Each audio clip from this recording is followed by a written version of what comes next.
आप लोगों को विदित है कि आपके बीच में से एक आत्मा जो आपके बीच में ही बात करती थी, उसकी यात्रा मैं भ्रमण नहीं मानता। मैं भ्रमण नहीं मानता, किंतु यात्रा ऊपर की ओर हुई है।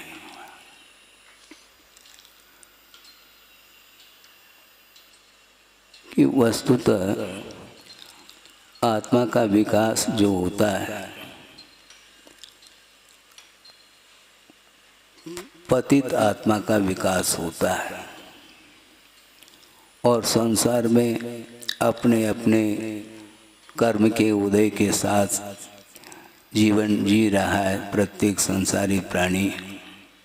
ये जीना तो मरना ये सब लगा हुआ है।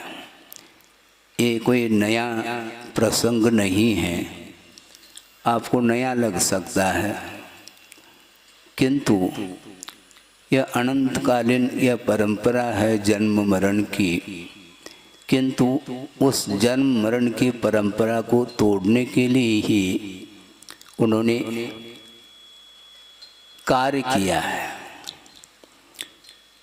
क्योंकि मैं यहाँ पर प्रतिदिन हमने देखा है, उन्हें निकटता के साथ देखा है और प्रतिदिन प्रातःकालीन स्वाध्याय में भी वो आते थे और कार्तिकेयन प्रेक्षा का और आत्मानुशासन जो ग्रंथ लगाया जा रहा है उसका वो श्रवण करते थे, बड़े चाव से करते थे।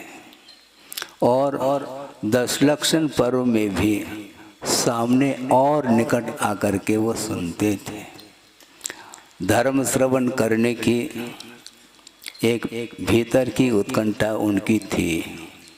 वो मैं समझता हूँ आप लोगों से ही वो जुड़े नहीं थे, किंतु उनका जुड़ाव धर्म से था। इसलिए बार बार वो गुरुदेव के पास जा कर के अपनी भावनाएं व्यक्त करते थे।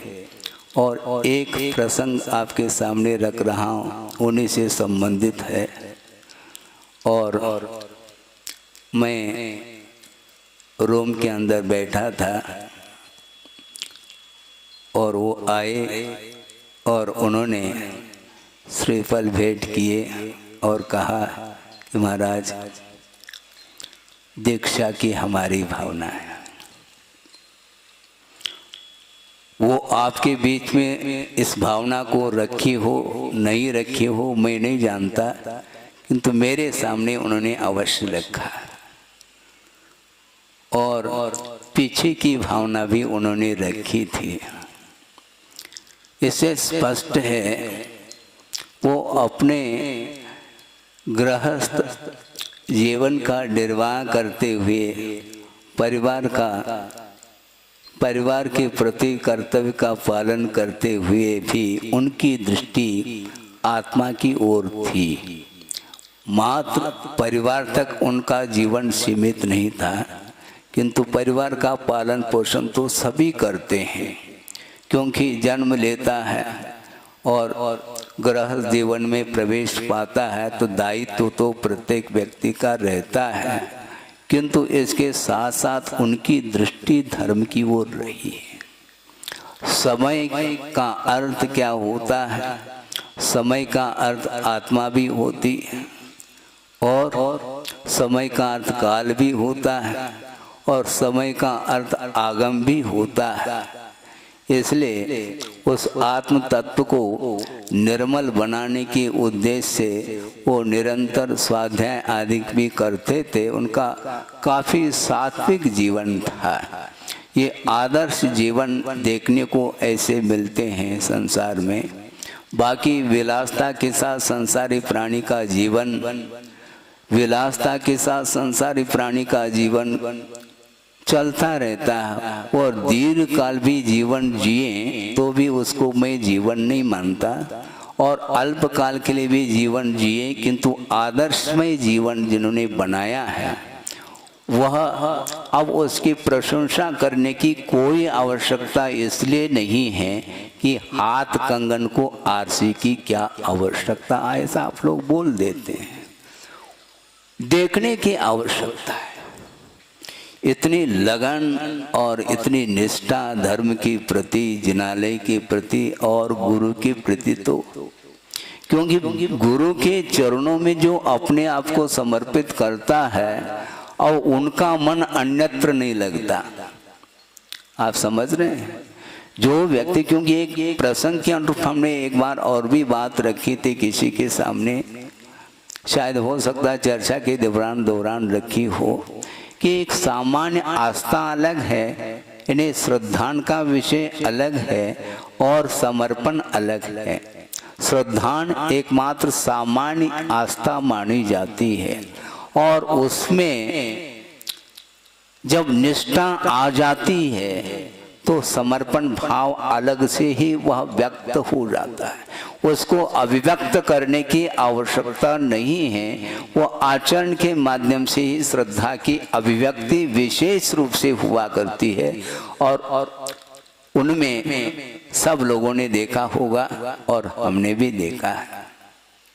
कहने की क्या आवश्यकता है, क्योंकि कथन तो बहुत 1 घंटे तक भी किया जा सकता है। एक बखान अलग वस्तु, वर्णन करना अलग वस्तु, किंतु प्रैक्टिकल जीवन में उस विषय को लाना बहुत कठिन हो जाता है। प्रसंग के अनुरूप एक गाथा आपके सामने दे रहा हूं कि कार्तिकेय स्वामी आचार्य, उन्होंने एक प्रसंग में दिया है, रयनते संयुक्तो जीवो भी हवे उत्तमम तीर्थम। फिर से दोहरा रहा हूं, रयनते संयुक्तो जीवो भी हवे उत्तमम तीर्थम संसारम तरय जदो रयनते दिव्यनावाये। आप सोचिए इस कारिका में क्या भाव दिया जा रहा है। जीव को उत्तम तीर्थ कहा, लेकिन ये ध्यान रखो, रत्नत्रय से जो युक्त जीव होता है उसको तीर्थ यह संज्ञा आचार्य महाराज ने दी है। क्यों? रत्नत्रय रूपी नौका के माध्यम से संसार रूपी समुद्र को पार किया जाता है और संसार को पार करने की लगन जिसके अंदर है वो बहुत ही जल्दी रत्नत्रय को प्राप्त करेगा। वर्तमान में वो अपने जीवन को रत्नत्रय धारण करके तप आदि नहीं कर पाए। आप लोगों की मान्यता है, ठीक है। वर्तमान है क्या वस्तु? वर्तमान जो है वह अनागत ही वर्तमान में ढलता है और वर्तमान कालांतर में भूत में परिवर्तित होता है। तो वो वहां से जहां गए हैं वो निश्चित रूप से निरंतर उनकी दृष्टि, उनके विचार रत्नत्रय को लिए हुए हैं। क्योंकि ये भी आगम में सुनने को मिलता है, जिन्होंने वर्तमान में रत्नत्रय की आराधना की है वो उसके फलस्वरूप यदि मान लो स्वर्ग प्राप्त कर लेता है, वहां जाते ही पुनः रत्नत्रय को अंगीकार करने के परिणाम जागृत होते हैं, किंतु पालन इसलिए नहीं कर सकते कि वह वातावरण वहां पर नहीं है।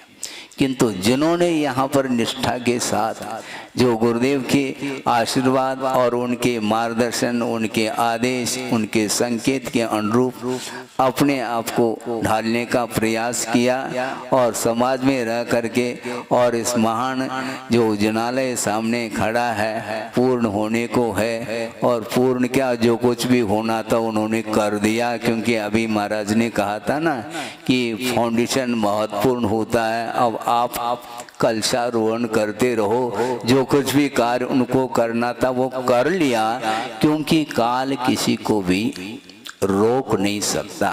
काल के द्वारा ये परिणमन होता है और परिणमन होता रहेगा। कोई न कोई निमित्त मिल जाता है और मुख्य रूप से अंतरंग निमित्त तो आयु कर्म होता है, और आयु कर्म का जब क्षय होता है वह एक समय के लिए भी वह हम रहना चाहे उसी पर्याय में वह संभव नहीं है। ये वस्तु व्यवस्था है, वस्तु का स्वभाव यह परिणमन है। इसलिए वो जहाँ भी हैं वो आपको देख रहे हैं, क्योंकि भव प्रत्यय अवधि ज्ञान तो होता ही है। जाते ही अंतर्मूर्त में वह अवधि ज्ञान का प्रयोग हो जाता है, सारा दृश्य देखने में आता है। और आप शोक का अनुभव कर रहे हैं, स्वाभाविक है, क्योंकि आपके बीच में थे इसलिए आप शोक का अनुभव कर रहे हैं। किंतु ये शोक और आनंद एक पर्यायगत है, किंतु धर्म के साथ जो संबंध रखने वाला जीव होता है वह कभी भी शोक का अनुभव नहीं करता, किंतु क्योंकि उसको ज्ञात है कि वस्तु का स्वरूप है। और ये शोक की जो घड़ी है वह छठे गुण स्थान तक आती है। सिद्धांत के तौर पर आप सोचेंगे प्रमत्त गुणस्थान वर्ती जो श्रवण होते हैं वहां पर भी वह प्रसंग आ जाता है। वियोग का प्रसंग जब आता है तो उस समय शोक होता है, भले वह अंतर्मूर्त के लिए क्यों न हो, होता है, मलिनता आती है, ये स्वाभाविक परिणति है। किंतु वह सिद्धांत को सामने रख करके अपने आप को संभाल लेते हैं श्रमण लोग। उसी प्रकार वो अपने आप को उन्होंने संभाला है, और जो कुछ भी उन्होंने कार्य किया है कि बहुत बड़ा आप लोगों के लिए पाठ दे करके वो गए हैं, और उसका अनुकरण आपको इसलिए करना है क्योंकि उनके लिए गुरुदेव का जो आशीर्वाद और आदेश था उसका आपको अनुकरण करना है जैसा उन्होंने किया है।